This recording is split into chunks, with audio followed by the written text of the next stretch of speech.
Bismillahirrahmanirrahim. Assalamualaikum warahmatullahi wabarakatuh. Selamat berjumpa kembali bersama saya, dan dalam kesempatan yang berbahagia ini kita masih akan membicarakan masalah pranasakti. Untuk berbicara tentang pranasakti, maka setidak-tidaknya kita harus menelusuri ada 3 variabel. Variabel yang pertama adalah tentang jurus-jurus atau gerak dari pranasakti. Variabel yang kedua adalah tentang sistem pernapasan pranasakti, dan variabel yang ketiga adalah tentang kaidah dan akidah pranasakti, di mana seluruhnya mengacu kepada kaidah dan akidah agama Islam. Sesuatu yang sejalan atau sesuai dengan ajaran Islam kita teruskan di dalam pranasakti ini, sedangkan segala sesuatu yang bertentangan atau tidak sejalan dengan pranasakti tentu saja akan dihapuskan dan dibuang sejauh-jauh. Selain itu, satu hal lagi yang harus kita ketahui, sebagaimana diputuskan di dalam internal organisasi Pranasakti, bahwa jurus-jurus puncak daripada jurus Pranasakti itu adalah sholat, dan guru besar dari Pranasakti itu adalah Al-Quran sebagai guru besar yang sebenarnya, sedangkan guru besar yang ada yang pertama adalah Bang Asman bin Panjaitan, lalu digantikan oleh adiknya Bang Sen Panjaitan. Itu adalah guru besar secara administratif, secara organisatoris. Tetapi pada hakikatnya guru besar itu adalah Al-Quran. Dahulu ketika kita belum masuk di Pranasakti ini, dikatakan bahwa guru besar yang sebenarnya adalah Al-Quran, sedangkan guru besar Asmanuddin Panjaitan selaku guru besar pada suatu saat akan mati. Apabila Asmanuddin Panjaitan mati, maka ilmu Pranasakti itu bisa terhenti perkembangannya. Tetapi karena guru besar Pranasakti adalah Al-Quran, maka ilmu Pranasakti akan berkembang terus sejalan dengan pemahaman kita tentang Al-Quran. Berbicara tentang Al-Quran, kita di Indonesia dihebohkan oleh satu lain terkait dengan Al-Quran. Maka kita sebagai bangsa Indonesia terakhir ini dikejutkan oleh satu peristiwa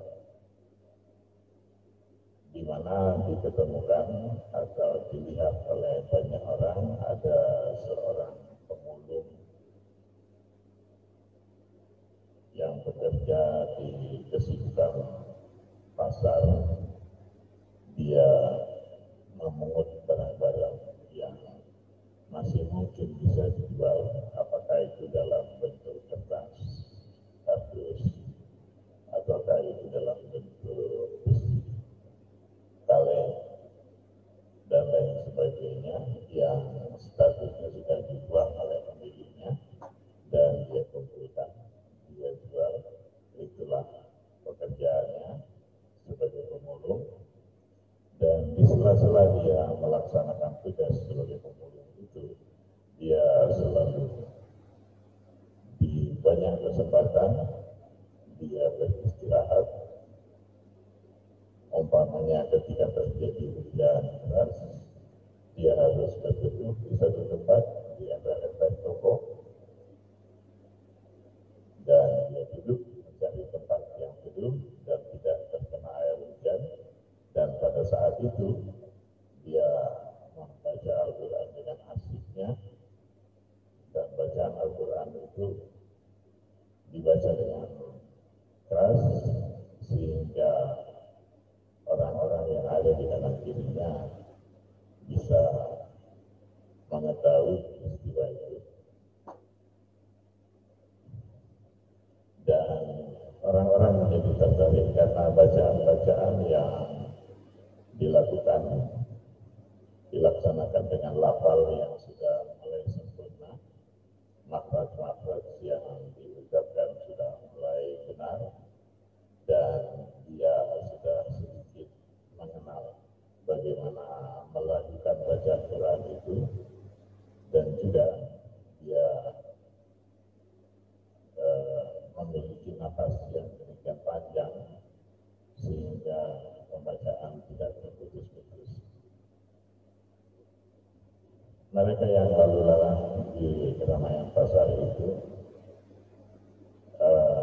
sangat tertarik sehingga menjadi buah bibir bagi orang-orang, dan ada justru yang berusaha mengabadikan momen-momen itu dan diviralkan di media sosial, sehingga pada akhirnya tertangkap oleh masyarakat luas melalui medsos. Saudara-saudara sekalian, anak ini sebetulnya dari keluarga yang terbentuk. Ibunya merantau ke Jakarta untuk mencari pekerjaan dan tidak ada kabar berita. Sedangkan ayahnya bekerja serabutan, sehingga akhirnya anak ini yang belakangan diketahui bernama Akbar, Gifari Akbar kalau tidak salah, itu mengalami putus sekolah pada saat dia sedang sekolah di kelas 4 sekolah dasar, kelas 4 SD. Dia sudah meninggalkan sekolah, tetapi sebelum ayahnya juga ikut merantau mencari pekerjaan karena sulitnya untuk mendapat pekerjaan di kampung halaman mereka di Garut sana. Ayahnya sempat mengajarkan dia mengaji dan mengenal huruf-huruf hijaiyah, dan sesudah itu sudah bisa membaca Al-Quran dengan lancar secara mandiri, walaupun pada halaman-halaman yang belum pernah diajarkan oleh orang tuanya, tetapi dengan membaca Al-Quran langsung, anak ini bisa membaca secara sempurna sesuai dengan usia yang sudah dicapainya sebagai seseorang yang masih terbilang anak-anak. Bacaannya sudah sempurna. Bila ditanyakan kepada si anak ini, Gifari namanya, seorang pemulung yang memungut berbagai macam barang-barang rongsokan ini, kalau ditanyakan apakah dia sudah memiliki cita-cita, maka dia dengan lancar sekali mengatakan bahwa dia bercita-cita ingin mendirikan sebuah pesantren khusus mengaji Al-Quran, dan dia akan bertindak sebagai kiai dari pesantren yang dia dirikan itu. Tentu saja cita-cita ini adalah merupakan sesuatu yang tidak terbayang oleh orang-orang bagaimana cara dia untuk mencapai cita-cita itu, mendirikan pesantren, mengumpulkan anak-anak yang terlantar, yang tidak mungkin bisa membayar biaya untuk belajar di pesantren itu, maka berarti pesantren itu akan menggratiskan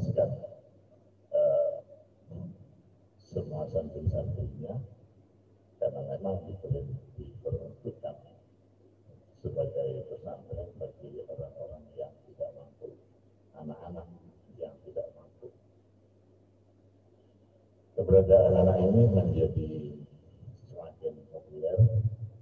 Dia hijrah ke Jakarta dari Garut, kalau tidak salah, pindah ke Kota Bandung. Dia lakukan dengan cara jalan kaki, dan karena di Kota Bandung merasakan rezekinya belum sesuai dengan apa yang dia inginkan, dia berhijrah ke Jakarta. Tetapi sekaligus hijrahnya ke Jakarta itu dengan harapan satu saat dia akan berjumpa dengan ibunya, di mana ibunya sudah melaksanakan hijrah, sudah merantau ke Jakarta mencari pekerjaan, dan semenjak dia di Jakarta itu tidak pernah lagi mengabari keberadaannya baik kepada suaminya, sebagai yaitu ayah dan ibu baru, maupun kepada keluarga-keluarga yang lain. Sehingga anak ini ingin sekali jumpa satu saat dengan orang tuanya, dengan ibunya di Jakarta itu, untuk mengetahui perihal kabar dari orang tuanya yang sudah lama ke Jakarta itu. Nah, saudara-saudara sekalian, apa modal dari Gibari ini dikabarkan di medsos itu, dia tidak punya modal apa-apa kecuali dengan satu modal yang namanya keyakinan. Keyakinan itu dia bisa bertemu dengan orang tuanya, dengan ibunya. Keyakinan yang kedua, pada suatu saat dia akan memiliki banyak rezeki, dan pada suatu saat rezeki yang dimilikinya itu akan mampu mencapai cita-citanya mendirikan masjid dan mendirikan pesantren, dan mulai menerima santri untuk studi Al-Quran, terutama untuk Al-Quran. Itu juga ikut beredar di medsos, karena banyak sekali orang secara iseng-iseng mewawancarai dan menunggu dia menyelesaikan bacaan Al-Quran, apakah sambil menunggu redanya hujan, apakah karena dia capek atau lapar atau ngantuk. Ketika dia merasa lelah, ketika dia merasa lapar, sementara uang penghasilan hari itu belum ada, atau dia ngantuk, maka dia berhenti saja di trotoar dan dia duduk di trotoar itu sambil menghilangkan rasa kantuknya, sambil beristirahat untuk memulihkan tenaga yang capek itu, maka dia membaca Al-Quran. Selamat bekerja, mari kita renungkan